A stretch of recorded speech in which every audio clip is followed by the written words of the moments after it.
તકલીફ હોય તો કહેજો. વારી વારી બાપ પૂછતો હોય, અરે દીકરી સાસરે જતી હોય ને ત્યારે આમ બાપ ઊંચું ઉપાડીને ન જોઈ શકતો હોય. આ દુનિયાની અંદર બાપ બે જ વાર રડે.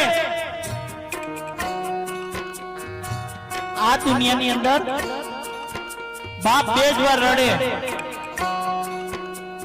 એક દીકરો તર છોડી દે ને કે પપ્પા તમે મારા ભેગા નહીં,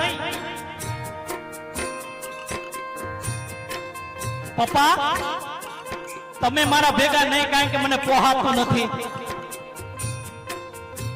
ત્યારે બાપ દુનિયાથી હારી જતો હોય. અને બીજી વાર દીકરી સાસરે જતી હોય ને, વિદાયનો સમય થતો હોય ને, અરે ગમે એટલી ગુંચવું હોય, લીંબુ લટકતા હોય, પણ દીકરી જ્યારે વિદાયનો સમય થતો હોય ને માતાઓ, ત્યારે બાપ ભાંગી પડતો હોય.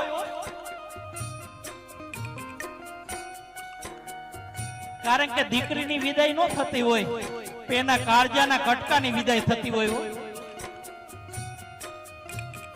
પારકાના હાથમાં એને સોંપવાની હોય બાપ.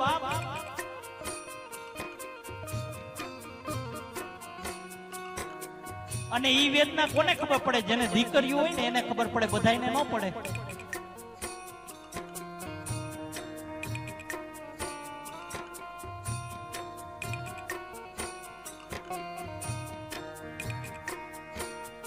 બાલુ દાદા એની દીકરી ઉષાબેન અને વર્ષાબેન ને કીધું, બેટા